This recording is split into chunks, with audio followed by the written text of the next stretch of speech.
Hello, 12th biology RBC अध्याय 16 में आज हम पढ़ रहे हैं उत्तक संवर्धन की विधि।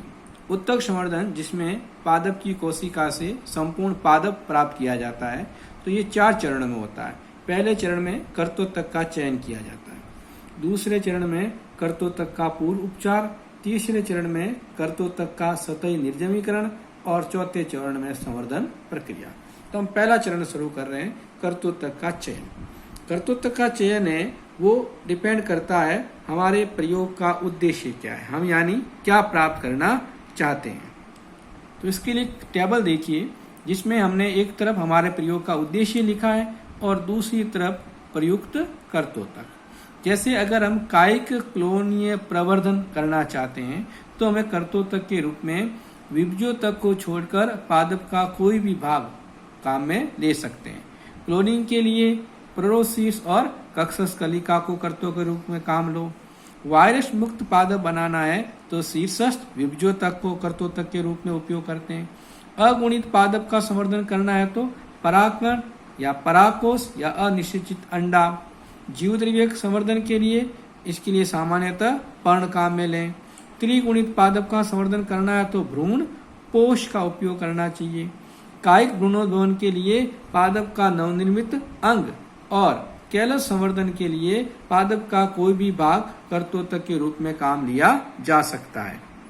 अब दूसरे चरण में कर्तोत्तक का पूर्व उपचार करते हैं, यानी जो हमने कर्तोत्तक लिया है वो हम फीड से लेकर आते हैं, पादप से लेकर आते हैं। तो सबसे पहले इसको नल के नीचे बहते हुए पानी में ट्विन 20, जो ट्विन 20 ये अपमार्जक होता है, अआयनीकृत अपमार्जक होता है, इससे धोना चाहिए कर्तोत्तक को। ऐसा करने से कर्तोत्तक पर लगी धूल मिट्टी और सूक्ष्म जीव हट जाएंगे। ये क्रिया कर्तोत्तक का पूर्व उपचार कहलाती है। फिर कर्तोत्तक का सतही निर्जमीकरण, इसमें HgCl2 यानी mercury chloride, ethanol, silver nitrate, bromine, chlorine जल, इनमें से किसी एक का उपयोग करके कर्तोत्तक की सतह पर लगे सूक्ष्म जीवों को नष्ट कर देते हैं। ये बहुत जरूरी होता है और इस कार्य के लिए लेमिनार एयर फ्लो H नामक यंत्र का उपयोग भी किया जाता है। अब चौथे चरण में संवर्धन प्रक्रिया। तो ये जो हमने कर्तोत्तक का सतही निर्जमीकरण किया था उसको संवर्धन माध्यम पर रखते हैं। टेस्ट ट्यूब लेते हैं और उसमें डालकर संवर्धन माध्यम पर रख देते हैं तो हमें कैलस प्राप्त होगा। इस कैलस को फिर नए पोष माध्यम पर स्थानांतरित करेंगे तो हमें पादपक प्राप्त होगा। ये जो पादपक हमें प्राप्त हुआ है ये हमने प्रयोगशाला में बनाया है, ये बाह्य वातावरण के अनुकूल नहीं है। तो अब इसे ग्रीन हाउस में रखकर इसका दृढ़ीकरण और दशानुकूलन करते हैं। ऐसा करने से ये पादपक बाह्य वातावरण के अनुकूल हो जाता है और अब इस पादपक को खेत में स्थानांतरित कर दिया जाता है। अब नेक्स्ट टॉपिक, उत्तक संवर्धन के प्रकार। तो उत्तक संवर्धन 6 प्रकार का है। पहला कैलस संवर्धन, दूसरा अंग संवर्धन, तीसरा भ्रूण संवर्धन, चौथा परागकोश तथा परागकण संवर्धन, पांचवा कोशिका निलंबन संवर्धन और छठा जीव द्रव्यक संवर्धन। तो सबसे पहले हम देखते हैं कैलस संवर्धन। इसमें क्या करते हैं, हम कर्तोत्तक लेते हैं और इसे ऐसे पोष माध्यम पर रखते हैं जिसमें साइटोकाइनिन मध्यम और ऑक्सीजन कम अनुपात में हो, तो हमें कोशिकाओं का अविभेदित गुच्छा प्राप्त होगा। ये गुच्छा कैलस कहलाता है। अब इस कैलस से आगे कैलस संवर्धन 2 प्रकार का होता है। पहला अंगोद्भवन और दूसरा कायिक भ्रूणोद्भवन। अंगोद्भवन में क्या करते हैं, इसमें कैलस से पादप के अलग अलग अंग बनाते हैं। जैसे अगर हम इस कैलस को उच्च साइटोकाइनिन और कम ऑक्सीजन पर रख दें तो ऐसा करने पर उस पादप कैलस में केवल जड़ें बनेगी, प्ररो वगैरह नहीं बनेगा। ये क्रिया राइजोजेनेसिस कहलाती है। अब अगर हम इस कैलस को ऐसे पोष माध्यम पर रखें जिसमें साइटोकाइनिन तो कम है लेकिन ऑक्सीजन उच्च है, तो फिर उस कैलस से केवल प्ररो यानी तना वगैरह बनेगा, जड़ें नहीं बनेगी। ये क्रिया कोलोजेनेसिस कहलाती है। और ऐसा दोनों ना करके अगर हम कैलस को मध्यम साइटोकाइनिन और मध्यम ऑक्सीजन पर रख दें तो हमें संपूर्ण पादप प्राप्त हो जाएगा। तो इस प्रकार अगर कैलस को ऑक्सीजन और साइटोकाइनिन की अलग अलग सांद्रताओं पर रखकर पादप के अलग अलग अंग प्राप्त करने की विधि अंगोद्भवन कहलाती है।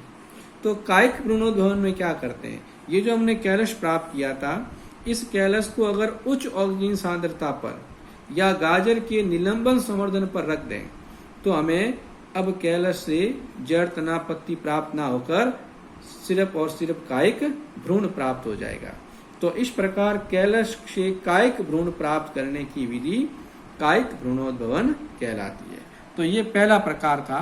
दूसरा अंग संवर्धन, इसमें क्या करते हैं, पादप के अलग अलग अंग जैसे जड़ है या तना है या पर्ण है या अंडाशय है, इसको कर्तोतक के रूप में काम लेते हैं, फिर उससे नया पादप बनाते हैं। तो अंगोद्भवन में तो क्या था, कैलस से अलग अलग अंग बनाए थे, जबकि अंग संवर्धन में अलग अलग अंग लेकर उससे वापस पादप बनाते हैं। अगला आइए भ्रूण संवर्धन। इसमें हम क्या करते हैं, अपरिपक्व या परिपक्व भ्रूण को पोष माध्यम पर रखते हैं और इस प्रकार हम पूरा पादप प्राप्त कर सकते हैं। तो ये क्रिया भ्रूण संवर्धन कहलाती है। तो देखो इसमें एक महत्वपूर्ण बात यह है कि इसमें हम अगर अपरिपक्व भ्रूण है, अगर उसको हम पोष माध्यम पर रख दें और हम उससे पूरा पादप बना सकते हैं, तो अगर उस अपरिपक्व भ्रूण को हमने मरने से बचा लिया, क्योंकि उसे पोषण नहीं मिलता तो अपरिपक्व भ्रूण मर जाता, लेकिन ऐसा करने पर हमने उसे मरने से बचा दिया।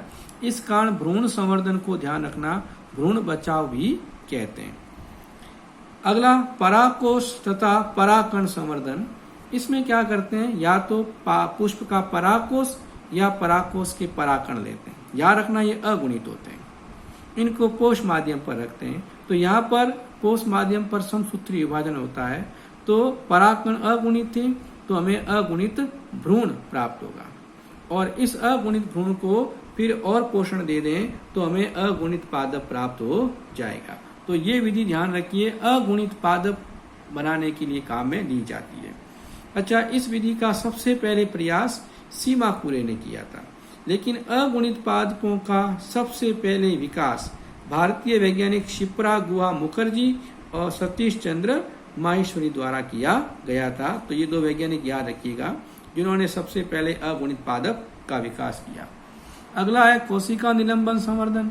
इसमें पादप की कोशिका लेते हैं कर्तोतक के रूप में, और इस बार ध्यान रखिए तरल पोष माध्यम में इस कोशिका का निलंबन करेंगे, यानी इसे डुबा देंगे, और एक घूर्णी हलित्र यंत्र होता है, इस हलित्र पर इस पोष माध्यम को रखेंगे। यह हलित्र इस पोष माध्यम को हिलाता रहेगा। तो ऐसा करने से क्या होगा, एक तो ऑक्सीजन की आपूर्ति होती रहेगी, और साथ में जैसे ही ये कोशिका को पोषण मिलना शुरू होगा, ये विभाजन करेगी, तो वो कोशिकाएं अलग अलग होती रहेगी। यानी यहाँ पर कोशिकाओं का गुच्छा यानी कैलस नहीं बनेगा, बल्कि कोशिकाएं अलग अलग रहेगी।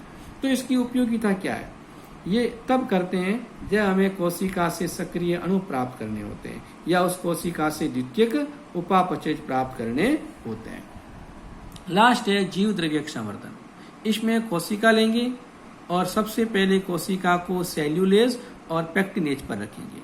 ये दोनों एंजाइम कोशिका के चारों ओर की कोशिका भित्ति हटा देंगे, तो हमें कोशिका भित्ति रहित जीव द्रव्य प्राप्त हो जाएगा।